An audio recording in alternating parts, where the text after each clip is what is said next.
Hello everyone, Juxtaposition here. Today's video will be entitled PSYOPS, Discussion and Explanations. Alright, so you do know that PSYOPS is an abbreviation for the term psychological warfare. I suppose you can have psychological techniques used for commercial deceptive advertising, for example, or in sports, you use deception. You use deception in everything, right? A competitive situation, the difference between winning and losing can be faking out your opponent, right? So, military, which is the center of everything that we know in our society, is based in a militarized society. Uses psychological punking out people so to trip them up, distract them, to get them out of position so that you can attack and they cannot retaliate, or that their retaliation is muted and that they have no chance to counterattack your attack. Because typically you do need to attack, counterattack, attack, and counterattack a number of times before you are victorious. All right, so let me give you some examples because that might help the situation. I've been getting some negative feedback lately on some of my videos. The problem that I have now, folks, is that I have over 1 year and over 350 videos on 5 different platforms. And BitChute has the most of my content. In fact, they have all of it, but they turn off my videos after 12 months unless there's some action on it.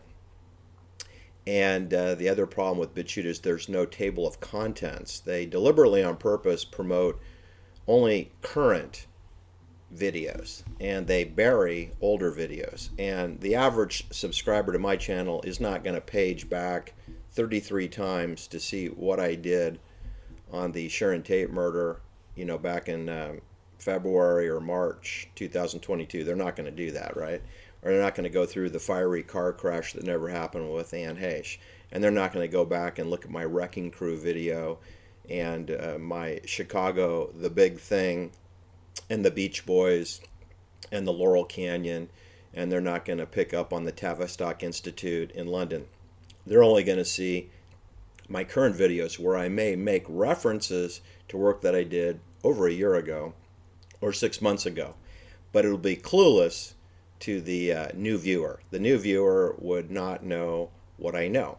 So I would be accused of being a narcissist or a blowhard, or that the chemtrail aluminum trailings are affecting my brain. Because one thing about psychopses, which we've grown up with, is that they work. They work. People believe in poppycock.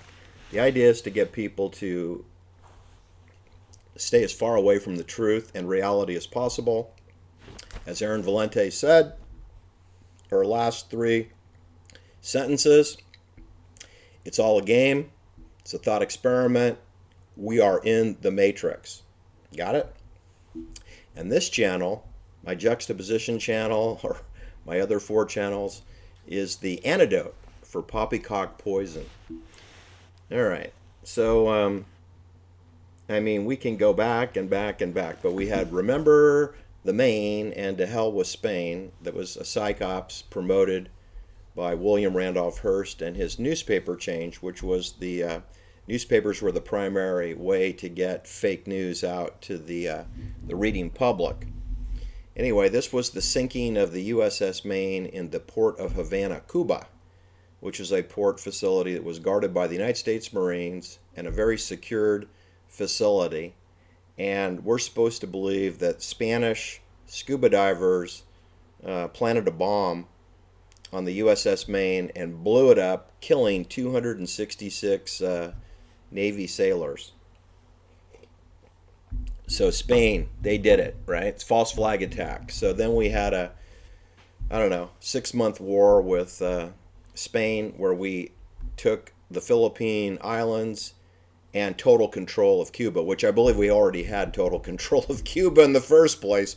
We certainly, the United States Navy and Marines had total control over the port of Havana in 1898, in February 1898. And they also had Guantanamo Bay staked out at the east end of the island. But people don't know that. You know, they only know what they read in the papers. And as Sonny Barger, the president of the Hells Angels, told me when I asked him if he worked for free beer at the Altamont free concert, he looked at me right in the eyeballs and he said, "Don't believe what you read in the newspapers."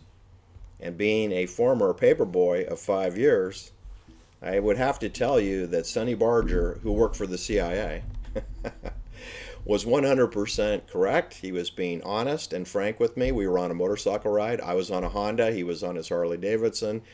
So that's kind of a juxtaposition, right? And like he told me, don't tell anyone that, you know, he can't be seen with a guy riding a Honda 750. But I was 17 years old, and I don't know, Sonny Barger was like 34 years old, something like that at the time. And anyway, we had a great time. I think we spent about 4 hours together, and we had a ball. And I met quite a few of his friends, and they were all gentlemen.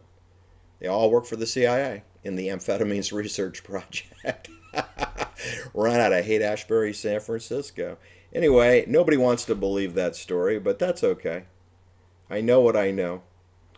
You know, people want me to say, show me your evidence. Oh, you want me to show you my secret files or the secret files? Or what about your secret files? You know, the whole thing about the secret files is half the time they go missing. Sometimes they get destroyed.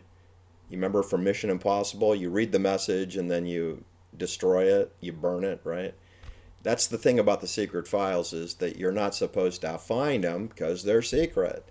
And or you could just refer to something that doesn't exist as being the secret files, right? Like your imagination. All right, so back there in 1898, we had Remember the Maine and To Hell with Spain, where we wrongly accused Spain of destroying a Navy ship. Of course, we repeated this at Pearl Harbor when we blamed the Japanese for destroying some obsolete battleships, most notably the USS Arizona and Nebraska and Oklahoma in Pearl Harbor, under the guise that this was a surprise sneak attack. Well, listen, folks, I went back and looked at the USS Maine, and I looked back at the Pearl Harbor, and I built a lot of Revell models from World War II, World War I, World War II, ships, airplanes, tanks, armored cars, and they lied. Okay, I hate to break it to you. It was not a surprise. Now, it was a surprise to the people who didn't attend the meetings. It's always a surprise. Like if you didn't know 9/11 was going to happen, you might be surprised. But if you went to the secret meetings, you would not be surprised at all. I mean, there's a lot of people that had to, you know, money launder and move people around to make that whole event happen, destroy the crime scene ASAP after they could get the temperatures to drop in the basement. Let's be honest, crime scene was destroyed for 9/11, was it not? And wasn't it destroyed over at the Pentagon? You betcha. So there's no professional independent examination of Pearl Harbor or of 9/11 World Trade Center. No, because it's concealed. They don't want you to know all the particulars, because then you'd know that military intelligence were involved, and it involves port facilities. Pearl Harbor is a port. The World Trade Center is the port of New York, right? You're gonna attack the Pentagon with a missile or a plane, and you have 270 camera angles, but you can only produce one, and it's a real snippet. I'm not buying that, okay? I'm not buying that hot dog. So they lied, okay? Pearl Harbor, the sneak attack didn't happen. You can't send 6 aircraft carriers 3,000 miles across the Pacific with all the support ships through an oil embargo from the United States Navy and have them not notice? That's impossible. Don't forget that Japan had the second most aircraft carriers of any nation in the world, 8, and they sent 6 of their 8, and I think the United States had 12, and we had the USS Enterprise and the USS Lexington aircraft carriers docked at Pearl Harbor the week before the attack. And right there, if I assigned a 8-year-old third grade child in charge of the Pacific Fleet, they would never station 2 aircraft carriers simultaneously in the same port facility. Breaks all the rules. You don't take your most valuable strategic weapon and then create vulnerability by multiplying times 2 so that someone could drop a bomb and take out both of your aircraft carriers. You'd have to be dumber than a box of hammers to do that, right? But anyway, that's what the United States Navy did on purpose, deliberately, like, come and get me, come and get me, come on in, come on in. They pulled the Enterprise out on Wednesday. They pulled the Lexington out, I believe, Saturday afternoon about 1 o'clock, and then that made room for the 7 a.m. to 7:30 attack with the torpedo planes from the Japanese on Sunday morning. But no aircraft carriers, just these relics, these World War I obsolete battleships, which would have no use in the Pacific. So, but my parents and my grandparents believed Pearl Harbor was real because Franklin Delano Roosevelt said it was a day that would live in infamy. You know, this is the week after Joe Kennedy and RKO Pictures bought the Sharon Tate murder scene, right? You know that the Sharon Tate murder scene and all the 12 homes in a 360-degree pattern, all those lots were carved out after Pearl Harbor with a bulldozer. But the hillside was purchased the week before Pearl Harbor, which was December 7th, 1941. The transaction for the Sharon Tate murder scene occurred in around Thanksgiving, 1941. You know that? So that's military complex, right? Used for porn, used for cocktail parties, used for Cary Grant, used for Henry Fonda, Jane Fonda, and then to murder Sharon Tate and Abigail Folger, who were all resigning from duty. They were quitting. It's one of the reasons that they got killed. There were more than one reason. It's like Lay's potato chips. I bet you can't just eat one. Well, there's more than one motive for the murders.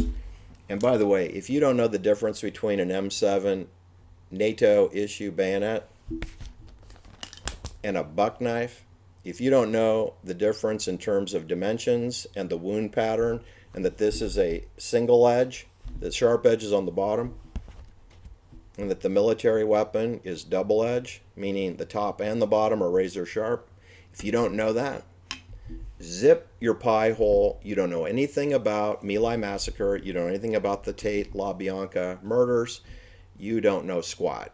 And that probably means you don't know who Harold True was, or Phil Kaufman, who he was, or Greg Jacobson, or Terry Melcher, who's Doris Day's son from her second of 3 marriages.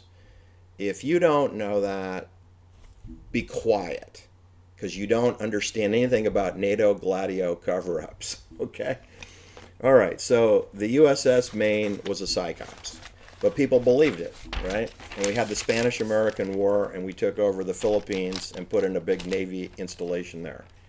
And then we installed Fidel Castro, as the fake socialist communist leader. We installed him. He worked for CIA. Fidel Castro, and his brother Raul, his older brother Raul. Then we allowed Arnold Schwarzenegger to come to town. He's a Nazi from Austria who takes steroids to win a beauty pageant. Arnold Schwarzenegger is a psyops. You know, the Terminator. Arnold Schwarzenegger, a drug addict who Ronald Reagan appointed to, the Health Athletic Committee. I mean, just total joke. Shame on you, Ronald Reagan. But I mean, Ronald Reagan worked for OSS, CIA, so what do you expect? Arnold works for CIA. That's another example. Well, we had the Joe McCarthy communist infiltrating into the United States Army hearings and homosexuality. We don't talk much about that, but homosexuality was a big part of the Joe McCarthy hearings. And the irony is, most of the lawyers who were present are homosexuals. Roy Cohn, friend of Donald Trump, he's gay, right? But it's funny is he's discussing homosexuality, implying that he's heterosexual, but he's actually gay. That's how preposterous the Joe McCarthy hearings were. But hey, it's good television time, right? And the Joe McCarthy hearings were as legitimate as the steroids in baseball subcommittee hearings, right? Which are as legitimate as the COVID hoax meetings were, or the COVID vaccine meetings were, or the Rochelle Walensky hearings are, or the Anthony Fauci meetings were. They're as absurd as the Joseph McCarthy hearings. And the steroids in baseball, well, what about NFL football? What about NBA basketball? They're all doped to the gills, of course.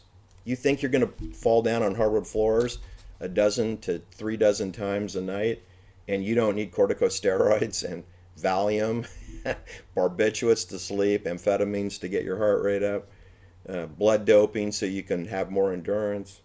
Give me a break. They all use gear, and I don't mean Nike tennis shoes. Then we had the Lance Armstrong PSYOPS, right? Sponsored by Nike. But before it was sponsored by Nike, it was sponsored by Subaru Cars, and Montgomery Securities, which is owned by Tom Weisel Partners, formerly the founder of Montgomery Securities. He went to Stanford to get his MBA. He went to Stanford University, and he's a friend of Phil Knight, who got his MBA from Stanford.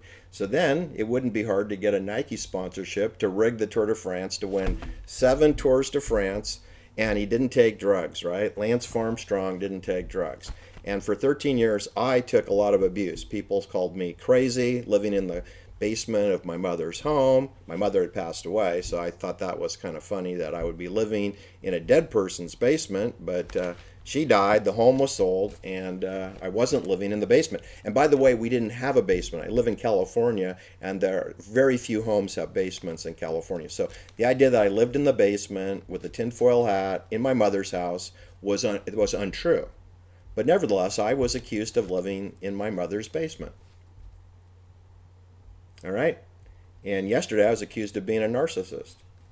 And yesterday I was accused of being a nutcase for suggesting that the Beatles didn't write their music, or that Carol King, didn't write her music, which she didn't. She didn't write her music. She's not a solo songwriter. She's part of a team. 50 to 60 people help write the songs that Carol Klein sings. And the person who said that I didn't know what I was talking about, and that Tapestry was a great example that Carol King wrote all of her songs, doesn't even know her name is Carol Klein, and that she was pregnant in high school by her baby daddy while she was dating Neil Sedaka, who was 4 years older than her, working for RCA at the Brill Building for Don Kirshner in Manhattan. Didn't even know that. And doesn't know that she didn't not write Will You Still Love Me Tomorrow. That was a song written by a singing team of over 40 people, contributed to Will You Still Love Me Tomorrow, and it was presented by the Chiffons in 1963, but it appeared on the 1971 Tapestry album for Carol King, which everyone says she's a well-known songwriter. But she's singing a song that she didn't write, Will You Still Love Me Tomorrow. She even admitted it on the David Letterman late night show. She said she didn't write that song, that it was written by the song teams in the Brill Building for RCA under the supervision of Don Kirshner. So Don Kirshner created the Monkees. Don Kirshner created Carol King. Don Kirshner created Neil Sedaka. Don Kirshner created Paul Simon.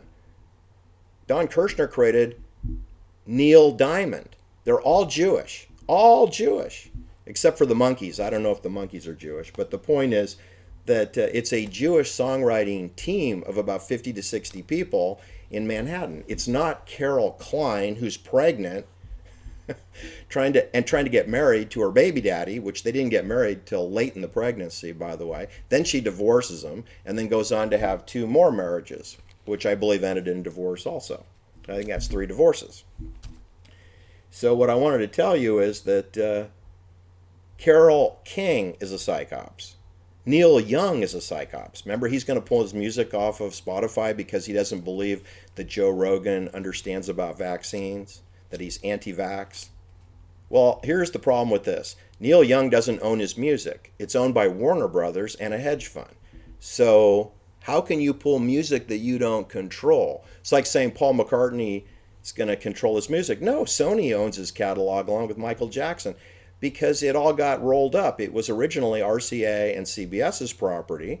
That's who owns EMI and Decca Records. Decca is Rolling Stones, EMI is the Beatles. Tavistock Institute is right down the street from Abbey Road Studio. If you didn't know, follow the Thames River. Just follow the river, it's about a mile.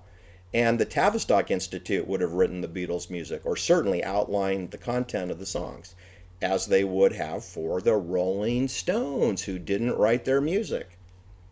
Duh. I mean, you got to be pretty stupid to believe that they write their music without adult supervision, that it's edited and goes out over Marconi system radio frequency, which is a military system. It's like this platform, I'm sneaking this off, because they want to monitor who believes in my crazy conspiracy theories. That's the only reason that you're hearing this video. And they do tamper with my videos, I'm sure you've noticed. Anyway, then Nike brings you, besides Lance Armstrong, they brought you Marion Jones. Nike pretends like they don't know their athletes are on drugs. Of course they know. And so does Subaru. And so does Motorola. Motorola sponsored Lance Armstrong before Nike did. Subaru knows he's on drugs. Motorola knows he's on drugs. Nike knows he's on drugs. Phil Knight knows he's on drugs. Phil Knight doesn't sponsor any athlete unless they're on drugs and hormones. Okay? And let me give you some names of people that Phil Knight's Nike sponsored. Marion Jones, Regina Jacobs, Tori Edwards, Alex Rodriguez, Tim Montgomery, the world's fastest man, 100-yard dash. Okay? So Nike is a psychops. It's part of the entertainment system, right? Circuses and breadcrumbs. Bread and circuses. Very Roman. Pacification and control. The CIA created the beatniks in the 50s. Then they morphed it into the hippies, which are teenagers who are mimicking the beatniks, who are older and more sophisticated. Then, in 1968, using Abby Hoffman, I believe, we invented the yippies. Now, the yippies is a sophisticated hippie who's politically involved. Politically active, like Black Lives Matter or the Black Panthers. They just rinse and repeat. Nothing new here. There's nothing new to see here, people. It's psychological warfare, right? They just rinse and repeat. So our children are all being lied to, just like we were lied to when we were children, and we're still being lied to as adults. Remember, it's all a game. It's a thought experiment. We're in the Matrix. Erin Valente told us. She was 33 years old. And don't forget, Chuck Barris of The Gong Show, he wrote a book where he said he was a CIA assassin and that he murdered 33 people. That's right, I said 33. And Ronald Reagan lived at 666 St. Cloud Road. That's what I said. That's what I said. All right, well, I think you get the message here, is that remember the Maine and to hell with Spain, that was a lie. False flag attack to intervene in the acquisition of the Philippines. We already controlled Cuba, so there's nothing to see there. And then the Bay of Pigs, that was a psychops. Cuban Missile Crisis, that's a psychops. Pearl Harbor, that's a psychops. Vietnam, Bay of Tonkin, psychops. Oh, steroids in baseball, denial, psychops. Chemtrail denial, psychops. They call them, at YouTube, it's called contrails. They don't believe in chemtrails. Sounds like a conspiracy to me, people. The yippies, the hippies, the beatniks, psychops. Beatles writing their own music, psychops. Carole King writing her own music, psychops. We used to say as children, psych. We would say psych when you believed a lie. When you believed a lie, we psyched you out. That's what a psychops is. That's what psychological warfare is. That's what herding the sheep is. You lie because people believe in lies. They love mendacity, they love poppycock, and you sprinkle it with the cackling cacophony of chaos, which the CIA is really good with producing mixed messages and alternative parallel narratives about who killed Jack Kennedy. The cover-up was the PSYOPS. The murder was simple. The murder of Sharon Tate and Lena LaBianca and Abigail Folger. Very straightforward NATO bayonet attack. Very straightforward, like shooting fish in a barrel, okay? Because you controlled all the perimeter houses were controlled by CIA. So there's nothing that could have gone wrong. And there were still some minor mistakes that went on, but it was mission accomplished. But the cover-up is highly complicated and, of course, doesn't make sense and contradicts itself. But that's all part of the chaos, right? It's supposed to be helter-skelter. It's supposed to be mixed messaging so that you'll give up, right? They want you with your little pea brain to just give up, which people do. They do give up. They do give up. Only on this channel do people pay attention for more than, the attention span of a gnat. The average person has the attention span of a gnat. On my channel, people can go 30 to 60 minutes on a topical discussion. So clearly that is why my subscription is, under 3,000 people. I don't have the big John Campbell $2.6 million audience or, the Tucker Carlson overnight, millions of people are subscribing. That's because the poppycock channels. Lionel, remember Lionel, that guy? He's a clown. He promotes politics. He promotes Trump. Now look, I don't support Trump. I don't support Joe Biden. I don't support Ron DeSantis. I don't support Gavin Newsom. I don't support Dianne Goldman Feinstein. They're all puppets. They're all distractions. We don't live in a democracy. We live under maritime law.